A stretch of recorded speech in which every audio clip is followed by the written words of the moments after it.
우리 하나님 앞에 나타나라 하신 이 말씀을 가지고 하나님의 말씀을 생각합니다. 주님이 우리에게 명하신 것이 있습니다. 주님 앞에 보이라는 것입니다. 오늘 17절 말씀을 보면 내 모든 남자는 매년 3번씩 주 여호와께 보일지니라 이렇게 기록해 주셨습니다. 이것이 이스라엘에게 주신 하나님의 율례입니다. 너희 가운데 남자들은 모두 한 해에 3번씩 주 하나님 앞에 나와야 한다. 새 번역은 이렇게 번역했습니다. 하나님 앞에 나오라는 겁니다. 여러분, 이 명령의 의미가 무엇이라고 생각하십니까? 예배가 무엇인가를 보여주시는 말씀입니다.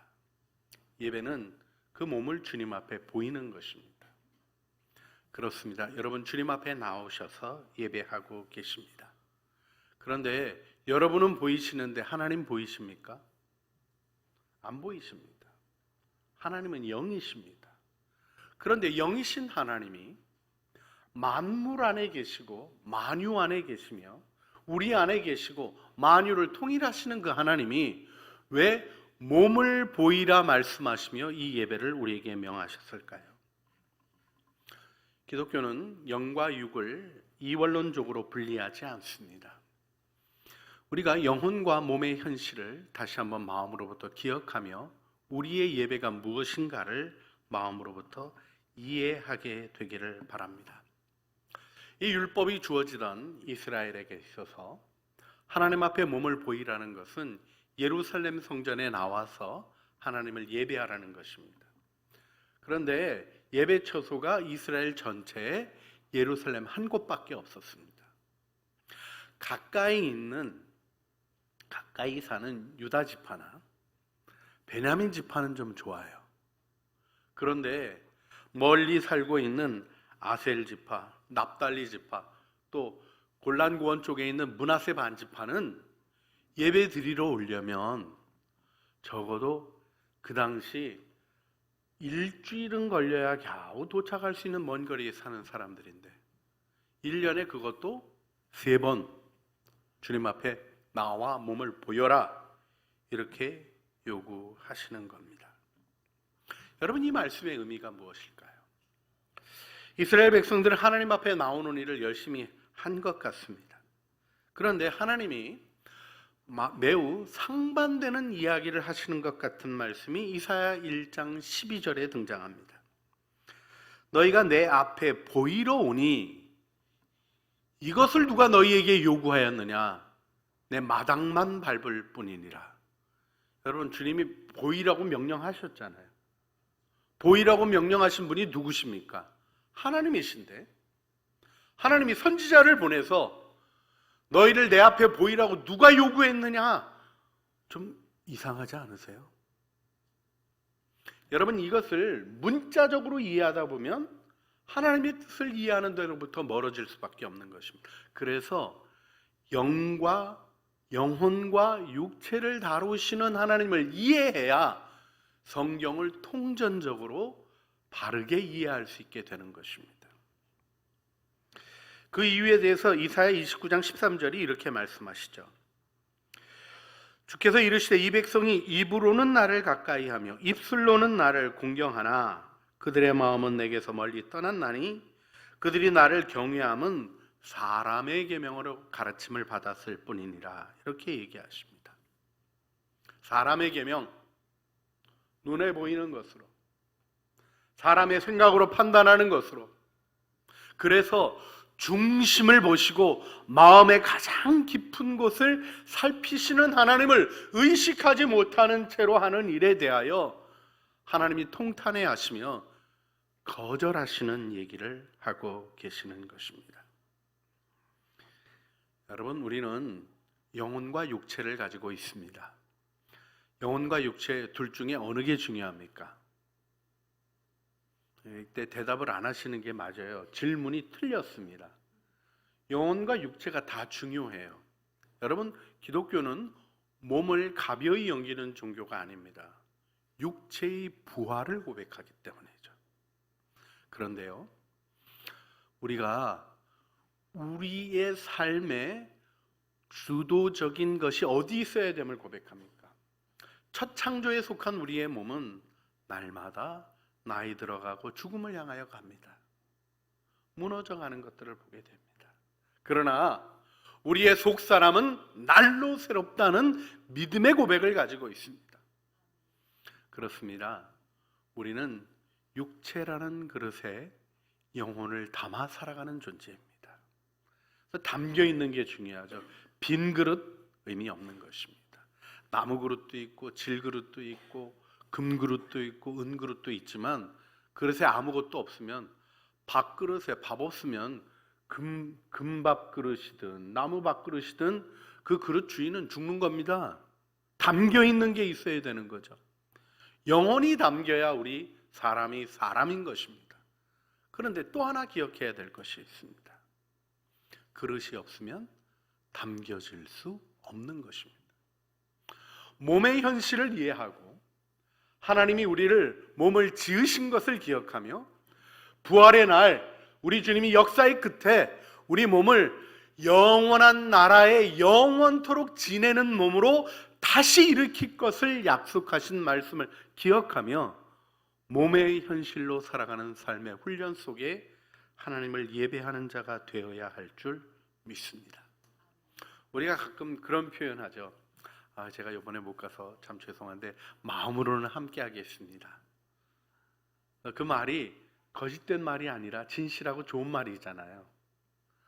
그런데 제가 그런 말을 많이 하게 되거든요. 또 거의 집안 식구들 일에는요, 제가 교회일 때 참여를 잘 못해서 마음으로 함께하고 기도하겠습니다. 그리고 까먹는 때도 있어요. 이게 자기가 하지 않는 일에 대한 핑계로 그런 얘기를 하게 되는 때도 있다는 슬픈 현실이라는 것을 제 스스로 반추하며 반성할 때가 있습니다. 정말 사랑한다면 나아가는 것입니다. 물론 자기에게 주신 삶의 모습 속에서 선택하고 중요한 것을 우선해서 살아가는 것입니다. 그러나 내 삶에 기회가 있고 내 삶에 여유가 있음에도 불구하고 할 수 있음에도 불구하고 육체의 피곤함과 게으름을 핑계로 해서 할 일을 하지 않는다면 영혼 없는 몸이 참 시덥지 않은 것처럼 육체가 담아내지 못하는 영혼도 참 허전한 것임을 고백하지 않을 수 없는 것이죠. 예배에는 나아감이 있어야 하는 것입니다.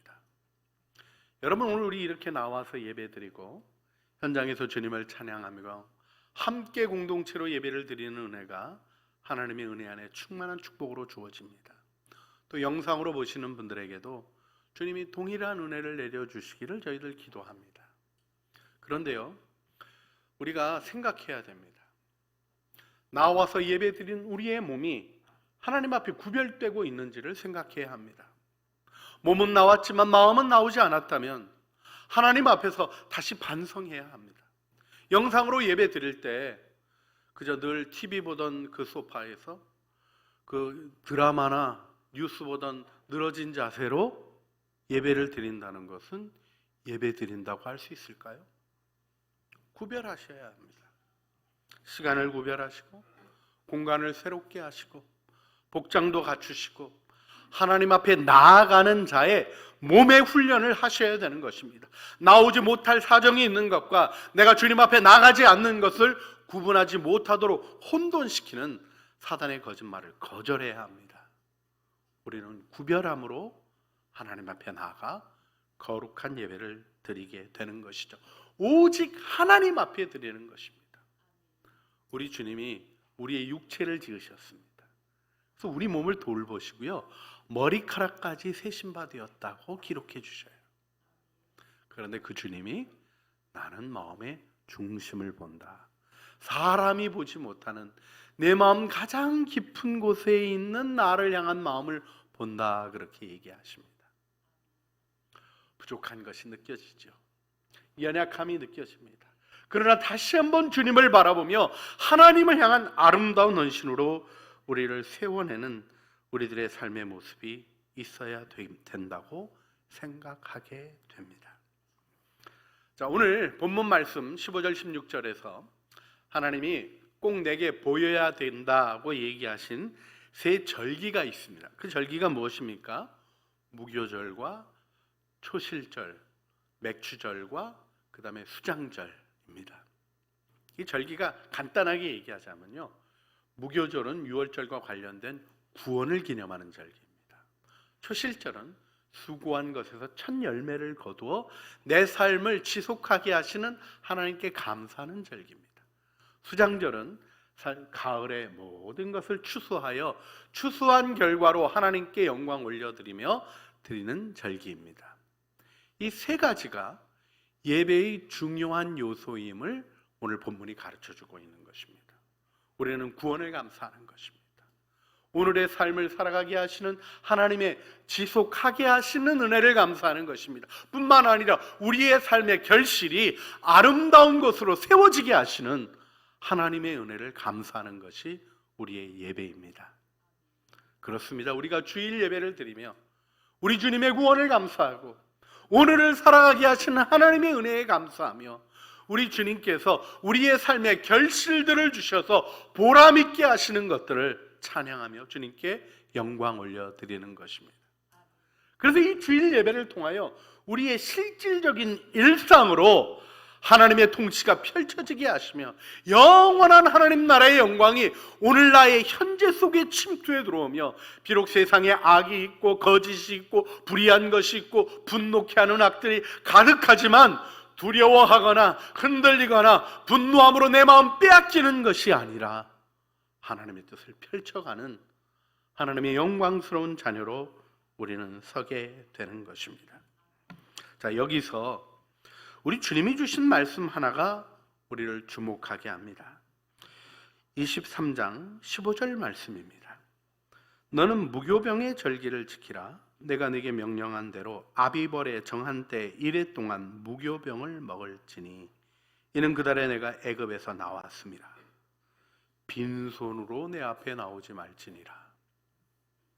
자, 지금 무교병 얘기를 하십니다. 누룩을 넣지 않은 순전한 것으로 구원의 절기를 기억하고 다시 한번 순전함으로 새롭게 하라는 말씀을 하셔요.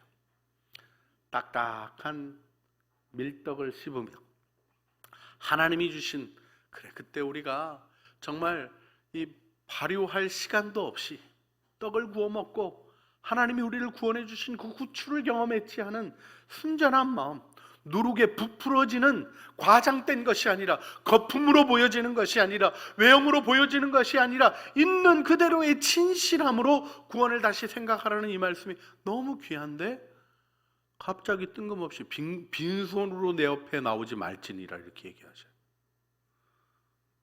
여러분, 하나님이 우리가 예물 드리라고 지금 요구를 하시네요. 여러분은 그렇게 안 느끼시나요? 빈손으로 내 앞에 나오지 말지니라. 이게 도대체 무슨 말씀인지 우리가 주님 앞에서 다시 한번 새롭게 깊이 이해할 필요가 있습니다. 하나 분명하게 기억하실 것이 있어요. 하나님이 우리가 드리는 것이 필요하신 분인가요? 여러분, 교회가 여러분 드린 헌금으로 유지되죠? 모르시나 봐요. 교회 여러분 드린 헌금으로 유지됩니다. 예? 제 생활비도요, 여러분이 주신 헌금으로 제가 살아가고요. 교회 선교 활동도 여러분이 드린 헌금으로 이루어지고요. 교육 활동도 여러분이 드린 헌금으로 이루어지는 겁니다. 맞죠? 근데 헌금은 교회 유지하라고 드리는 게 아닙니다. 그걸 아셔야 돼요. 여러분, 하나님이 선언하신 게 있어요.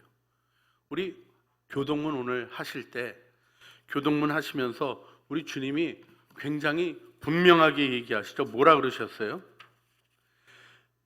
내가 가령 주려도 내게 이르지 아니할 것은 세계와 거기 충만한 것이 다 내 것임이니라. 하나님이 뭐 필요하시대요? 필요 없으시대요? 필요 없으시다는 거예요. 그런데 무슨 헌금하라는 얘기를 하시는 거예요, 지금? 왜 빈손으로 나오지 말라고 주님이 얘기하시는 거예요? 여러분, 오늘 말씀을 여러분이 주님 앞에서 진지하게 들으시기를 바랍니다. 교회가 여러분이 드린 헌금으로 유지되는 거라고 생각하시면 안 돼요. 물론 여러분이 일꾼으로 하나님의 교회를 함께 세워가는 사람으로 공동체적인 책임의식을 가지는 건 중요합니다. 그런데요, 그것보다 더 중요한 것은 하나님 앞에 나를 드리는 헌신의 아름다운 것이 일을 이루어가는 게 교회지, 교회에 뭐가 필요해서 사람들이 돈을 모아가지고 일을 하는 거라고 생각하면 그건 교회 아닙니다. 우리가 다시 한번 마음을 새롭게 할 필요가 있어요. 하나님이 보시는 것은 여러분의 돈의 액수가 아니라 여러분의 마음의 중심입니다. 그래서 교회는 액수를 따지지 않는 거예요. 11조 내는 거가 상당한 교인과 11조 내는 것이 매우 적은 교인을 구별하나요? 어느 교회는 봤더니요, 11조에 이름이 다 써 있고 가로 열고 액수까지 써 있더라고요. 저는 그거 보면 이게 어떤 메시지를 가질까, 이런 마음을 가지게 돼요.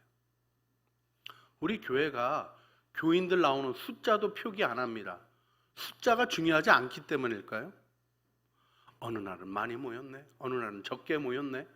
하나님이 보시는 것이 아니라 인간의 마음으로 살필 수밖에 없는 우리로서는 그걸 주목하지 않아야 되기 때문에 그렇습니다. 내가 드리는 예배, 내가 드리는 헌신, 이것이 하나님 앞에 드려지는 가장 아름다운 축복인 것을 의식해야 예배가 예배다워지는 것입니다.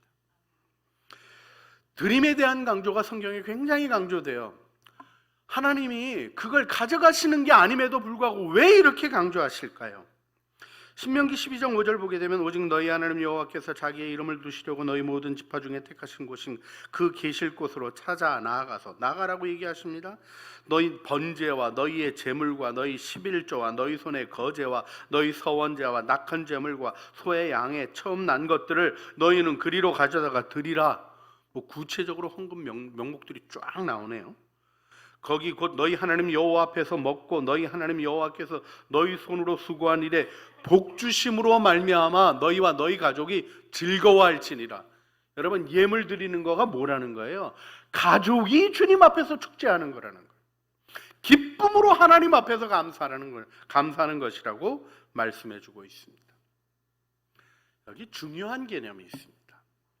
레위기에 보면 하나님이 예물을 꽤나 까탈스럽게 요구하셔요. 하나님이 드시는 것도 아닌데, 하나님이 드시는 내 양식, 내 음식 이렇게까지 표현하셔요. 하나님이 우리가 예물 드리면 드시나요? 하나님이 뭐 드셔야 되는 분입니까? 아니거든요. 그런데 그걸 내 음식 이렇게 얘기하시고, 11조 같은 경우에는 하나님이 내 걸 도둑질했다 이렇게까지 표현하셔요. 하나님이 11조 안 드리시면 생활이 곤란하신가요? 아니시잖아요. 그런데 왜 그렇게 얘기하실까요? 여러분, 돈에 대한 욕심에 사로잡혀 있는 이 세상의 유혹을 넘어서서 우리의 삶에 원하시는 하나님의 마음을 받으셔야 합니다. 하나님은 우리가 연락하는 기쁘게 받으시는 제물이 되어야 한다는 것을 요구하시는 거예요. 헌금은 다른데 기준이 있는 게 아닙니다. 뭐 적어도 생활은 이렇게 이 정도 되면 이 정도 헌금 드려야지. 그거는 딴 사람이 판단할 것이 아니라 내가 주님 앞에서 하나님이 내 삶을 보고 기쁘게 받으실 것으로 드리는 것, 거기에 중심이 있는 거예요. 없는데 억지로 하고, 어떤 분들은 복 받으려고 미리 합니다. 물론 이제 가끔 그러시는 때도 없잖아. 있을 때도 있겠다는 생각도 들고 그런 체험의 고백들도 있어서 다 무시하고 싶지는 않습니다만, 잘못하면 하나님이랑 거래하려고 그러시는 분들이 있어요. 미리 11조 드립니다. 여러분, 하나님 바보 아니셔요. 11조 드리면서 10분의 9만큼 더 생기겠다고 하나님한테 내시라고 요구하는 얘기를 하나님이 기쁘게 들으시겠습니까? 하나님 그런 분이 아닙니다. 우리 레위기 22장을 보게 되면 하나님이 기쁘게 받으시는 예물에 대해서 중요하게 세 가지를 얘기해요. 특별히 레위기 22장 17절로부터 25절에 기쁘게 받으심이 되는 예물 얘기할 때 첫 번째는 귀한 예물 얘기하십니다. 아무 흠 없는 온전한 것으로 바치는데 수컷으로 바치라는 거예요. 귀한 거 얘기하십니다. 예수님이 마태복음 6장 21절에 이렇게 얘기하셨죠. 내 보물이 있는 곳에 내 마음도 있느니라. 연락하는 예물, 하나님이 받으시는 예물은 귀한 것이에요. 여기 하나님이 주신 쭉 규례 가운데 이 레위기에 보면 재밌는 규례가 하나 나와요. 레위기 27장 32절 말씀인데요. 모든 소나 양의 11조는 목자의 지팡이 아래로 통과하는 것의 10번째의 것이다. 여호와 하나님 것마다 여호와의 성물이 되리라. 그 우열을 가리거나 바꾸거나 하지 말라. 바꾸면 둘 다 거룩하느니 무르지 못하리라. 이게 무슨 말씀이에요? 11조를 드리는데 이제 양들을 하나, 둘, 셋, 넷, 다섯, 여섯, 일곱, 여덟, 아홉, 열 해서 딱 점을 찍으면 10번째가 11조라는 거예요. 근데 이제 어떤 일이 일어난 걸 얘기하십니까? 하나, 둘, 셋, 넷, 9번째 비리비리, 10번째 토실토실. 바꿔. 이렇게 하면 어떻게 하는 거라는 거예요? 바꾼 것 때문에 바꾼 것도 드리고 토실토실한 거 붙여서 둘 다 못 바꾼다는 거예요. 하나님이 양에 굶주리셨나요? 뭐 이런 걸 만들어 놓으셨냐고요. 뭘 보시는가 하는 걸 주목하셔야 합니다. 하나님 앞에 드리는 것을 인색하게 여기고 아까워하는 마음으로는 기쁘게 받으심이 되지 않는 거예요. 여러분, 우리가 사랑의 선물을 받을 때도 동일하지 않습니까? 마지 못해서 어쩔 수 없이 주는 선물을 받으면 기분이 어떠세요? 선물입니다 하고 주는데 별 것 같지도 않은 걸 주는 거예요. 그러면서 제가 이거 예의상 드립니다 이런 말까지 하면 기분 진짜 나빠질 수 있죠. 그런 선물 안 받아보셨죠? 그러시길 간절히 바랍니다. 요즘은 그런 거 없는데 우리 뭐 시작할 때마다 분당에서 백화점 생기고 마트 생기고 그러면 그 처음에 시작하면서 선물로 더 주는 거 있죠. 나와서 물건 사면 그날 이렇게 주는 거 받아보신 경험 있으세요? 참 쓰잘데 데 없더라고요. 한 달도 채 못 가는 망가지는 것들을 주더라고요. 요즘은 그런 거 줬다가는 욕 먹으니까 안 할 것 같아요. 근데 한 20년 전에는 별일들이 있었습니다. 그런 것들이 기쁘십니까? 아니잖아요. 그래도 뭐 없는 것보다야 낫지. 이건 낮은 마음이고요. 내가 어떻게 존중받는가를 생각하고 때로는 초대를 거절하기도 하는 것이 우리의 삶이 아닙니까? 하나님은 어떠시겠어요? 하나님은 우리가 주님 앞에 존귀한 마음으로 나오길 원합니다. 하나님을 두 번째, 세 번째 무시할 수 있는 존재로 대하기를 원치 않으시고 귀한 것으로 대하시기를 원하시는 것이죠.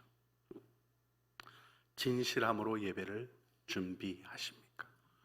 귀하게 준비하고 계십니까? 하나님은 또 무엇을 얘기하시냐면 흠없는 예물 안 받으신대요. 눈먼 것, 상한 것, 배인 것 안 된다는 것, 병든 것, 종기, 습지, 비루 먹은 것 안 되고 기형도 안 되고 고환이 상한 것도 안 된다는 거예요. 충만한 생명으로 정말 양이라 그럴 때 이거 이상 더 부족한 건 없다 싶은 그놈을 예물로 드리라는 거예요. 양에 굶주리셨나? 이스라엘 백성이 오해하기 시작했어요. 하나님은 제대로 된 양만 드리면 만족하는 분이라는 오해를 시작했어요. 그래서 하나님이 나중에는 누가 좀 이 제사를 막아주지 않겠느냐 탄식하시는 장면까지 나옵니다. 하나님이 원하시는 것이 무엇입니까? 마음이거든요. 그래서 이 예물의 조건에 어떤 게 있습니까? 어린 양은 적어도 생후 7일은 지나야 된다. 여러분, 생후 7일도 안 된 양을 제물로 드리려면 드리는 사람 마음이 어떻겠어요? 뭐 이것밖에 없어서 이거 드려야지 뭐 하면서 야 너는 태어나가지고 일주일도 세상을 못 보고 가는구나 하고 드리면 마음이 좋겠습니까? 나쁘겠습니까? 마음이 상하여지는 예물 안 된다는 거예요.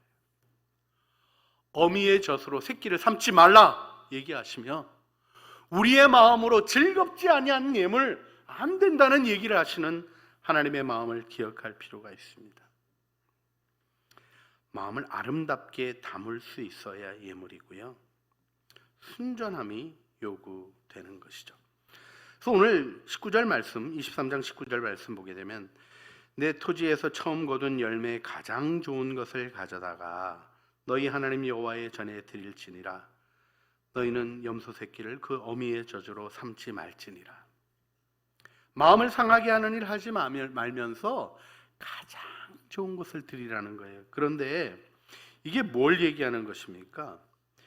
이게 이 순전한 마음의 요구가 하나님 앞에 중요한 것을 얘기해 주고 계셔요. 그리고는 그 앞에 18절에는 무슨 말씀을 하시냐면 내 재물의 피를 유교병과 함께 드리지 말며. 이게 무슨 말씀입니까? 아까 잠깐 언급해 드렸습니다마는 무교병과 유교병의 차이는 무엇입니까? 누룩이 있는가 없는가예요. 여러분, 누룩 없는 떡이 큽니까? 누룩 있는 떡이 큽니까? 빵이 누룩을 넣어야, 이스트를 넣어야 더 크게 됩니까? 아니면 안 넣은 것도 커집니까? 혹시 안 넣은 게 커졌다는 일을 경험하시면 굉장히 이상한 일이니까 저한테 꼭 확인 받으시고 혹시라도 좀 뭔가 의식 세계에 하자가 생긴 게 아닌지 점검하셔야 됩니다. 하나님이 말씀하시는 게 거짓됨 없이 있는 모습 그대로 하나님 앞에 존귀하게 드리라는 거예요. 남이 판단할 수 없습니다. 11조를 남이 판단할 수 있겠습니까? 우리 교회 11조 내고 안 내고 선거할 때나 한번 쳐다봐요. 우리 저 회계부에서 11조 냈습니다, 안 냈습니다 하는 그 보고를 올려줘서 그것도 어려워서 못 내셨을까 싶어서 담임 목사가 확인하는 과정도 가십니다. 이런 일들을 우리가 중시하는 교회로 우리 주님 앞에 구별된 삶의 헌신을 하는 것을 기본으로 살아가는 일을 합니다. 좀 제가 더 조심하고 또 잘해야 되겠다는 마음의 도전도 최근에 받았습니다마는 하나님의 은혜를 바라보고 살아가는 일에 있어서 우리 공동체가 그렇게 고백합니다. 그런데요, 그걸 누가 알 수 있는 일일까요? 그래서 본인에게 묻는 겁니다. 본인의 마음으로부터 하나님 앞에 어떻게 살아가고 계신가를. 여러분, 우리 주님은 우리의 마음을 보시는 분이십니다. 여기서 이 일에 있어 누룩 없는 떡을 얘기하는 부분이 구약에만 있는 게 아닌 걸 기억하셔야 돼요. 고린도전서 5장 8절 이러므로 우리가 명절을 지키되 묵은 누룩으로도 말고 악하고 악의에 찬 누룩으로도 말고 누룩 없이 오직 순전함과 진실함의 떡으로 하자. 순전함으로, 진실함으로, 하나님을 사랑함으로 예배를 준비하는 영광이 여러분의 삶에 있으시기를 주님의 이름으로 축원합니다. 제가 우리 교인한테서 재밌는 얘기를 한번 들은 적이 있어요. 이분이 늘 주님과 진실한 대화를 잘 나누시는 분이신데 좀 오래된 얘기예요. 여기 밑에 세븐일레븐이 있을 때입니다. 저쪽에 우리 교회 차를 이제 분당 중앙고등학교 세우고 이렇게 쭉 올라오면서 헌금 드리려고 지갑을 봤더니 그날따라 5만 원짜리밖에 없더래요. 그래서 5만 원짜리 헌금은 안 하셨었대요. 그래가지고 세븐일레븐에 들어가서 아이스크림 하나 사셨대요. 딱 입에 물었는데 마음에 소리가 들리더래요. 맛있냐? 그분이 주님하고 아주 친밀하게 재밌게 대화하시는 분이셔서 하나님이 정말 유머러스하게 물으셨어요. 맛있냐? 하고 물으셨는데 그러고 나서 다시 마음을 정돈하고 하나님 앞에 드리는 헌신을 점검해 보았다는 얘기를 들은 적이 있습니다. 사단은요, 하나님을 경히 여기도록 우리를 훈련시켜요. 여러분, 하나님 앞에 하지 말아야 될 일이 무엇입니까? 인색한 마음입니다. 우리를 구원하셨잖아요. 우리의 삶을 돌보시는 분이 그분이시라고 믿으십니까? 결코 경히 여기실 수 없는 분입니다. 무리하게 헌금 많이 하고 헌금 많이 했다는 거 자랑하고 이런 가짜 간증들 때문에 한국교회가 잘못된 일도 우리가 반성해야 합니다. 그런데 중요한 게 있어요. 마음의 중심으로 주님을 섬기는 보물을 빼앗기지 않는 하나님이 연락하시는 재물들이 되시기를 주님의 이름으로 축복합니다. 고린도후서 9장 6절 재정에 대한 원칙에서 바울은 이것이 곧 적게 심는 자는 적게 거두고 많이 심는 자는 많이 거둔다는 말이로다 하는 말을 통해 우리의 마음의 태도 속에 있는 하나님의 복받는 그릇의 크기를 얘기합니다. 그런데 여기 더 중요한 말씀이 7절에 기록되어집니다. 각각 그 마음에 정한 대로 할 것이요 인색함으로나 억지로 하지 말지니 하나님은 즐겨내는 자를 사랑하시느니라. 아나니아와 삽비라는 사람들 보기에 좋게 보이기 위하여 자신들의 판 밭값의 얼마를 숨기고는 저희 밭값드립니다 하는 자신의 밭을 바쳤다는 바나바와 같은 칭찬 얻기 위하여 거짓된 일을 행함으로 심각한 심판을 받았던 일에 대한 부분이 성경에 기록이 되어 있습니다. 정한 대로 하시면 되는 거예요. 하나님이 여러분의 마음을 정죄하지 않으십니다. 마음은 성장하는 거예요. 성장한 만큼 하는 거지 하고 싶다고 하는 게 아니라요, 마음에 정하여 하나님의 뜻을 따라 헌신하는 시간을 들이시고, 예배도 마찬가지입니다. 주일 예배 말고도 새벽에도 나오시고 수요 예배도 나오시고, 이런 헌신은 주님 앞에 헌신된 자의 삶에 있어서 필요한 일이죠. 그런데 사람에게 보이려고 나오면 나와서 예배를 방해하는 자가 되어집니다. 소원하는 마음으로 주님 앞에 드려지며 하나님 앞에 아름다운 예물로 드려지는 일을 사랑하시는 믿음의 식구들이 되시기를 주님의 이름으로 축복합니다. 그래서 오늘 기도하기를 원합니다. 여러분의 예배는 아름답고 귀하게 준비되어지고 있습니까? 준비되지 않는 일에 대하여 자책하라는 말씀이 아닙니다. 주님이 부르시는 거룩한 부르심을 마음으로부터 발견하고 하나님이 기쁘게 받으시는 예배가 되기 위하여 몸과 마음을 드리는 헌신으로 하나님 앞에 나가는 예배의 갱신이 우리 안에 있어지기를 함께 기도하기를 원합니다. 이 시간 함께 기도할 때 주님 앞에 보이라 하신 말씀을 따라 몸과 마음을 살피시는 주님 앞에 예배하게 하여 주시고, 몸과 마음의 헌신로 주님이 받으시는 아름다운 예배, 하나님이 기쁘게 받으시는 예배자가 되게 하여 주시옵소서. 주여 한번 부르시죠. 주님 앞에 기도하시겠습니다. 주여, 사랑과 은혜가 풍성하신 아버지 하나님, 오늘도 저희들을 불러주시고 하나님의 은혜 가운데 세워주시니 주님을 바라봅니다. 부족한 것 많습니다. 연약한 것 많습니다. 그러나 뒤로 물러가지 아니하고 우리 주님의 부르심을 따라 하나님이 기뻐 받으시는 예배를 준비하며 드리는 예배의 사람이 되기를 소원합니다. 구비되게 하여 주시옵소서. 준비되게 하여 주시옵소서. 하나님의 기쁨으로 살아가는 삶의 목표를 아름답고 귀하게 바로 세우게 하여 주시고 하나님의 선하신 뜻 이루는 영광 안에 우리의 삶 서게 하여 주시옵소서. 주님, 저희가 주님을 예배합니다. 내가 드리면 예배가 되는 것이 아니라 하나님이 기쁘게 받으셔야 한다는 예배의 진실을 깨달아 알게 하여 주시옵소서. 겉모습으로 예배하는 것이 아니라 마음의 중심으로 예배하게 하여 주시고, 이론을 얘기하며 몸의 헌신로부터 떠나 있는 가증한 삶이 아니라 하나님이 기뻐하시는 존귀한 예배자들이 되게 하여 주시옵소서. 우리의 헌신을 받으시는 주님, 우리의 삶의 결단이 주님 앞에 아름답고 향기롭고 누룩 없는 진실한 떡이 되기를 소원합니다. 영광 받으실 주님의 이름을 찬양하며 우리 구주 예수 그리스도의 이름으로 기도합니다. 아멘. 고백의 찬양으로, 헌신의 찬양으로 함께 드리시겠습니다.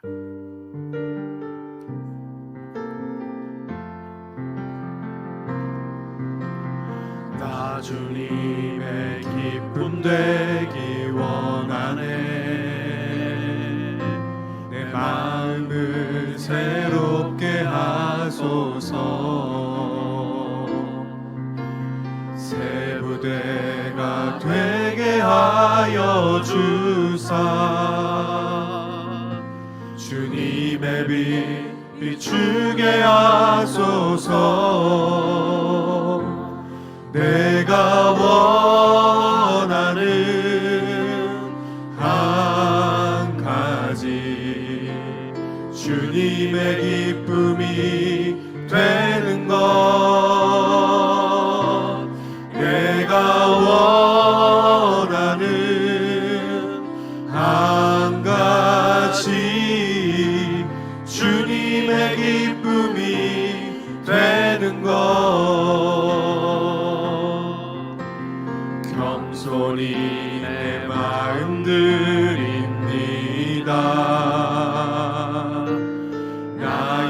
모든 것 받으소서. 나의 맘 깨끗게 씻어주사 주의 길로 행하게 하소서. 내가 원하는 한 가지 주님의 기쁨이 되는 것. 내가 원하는 한 가지 주님의 기쁨이 되는 것.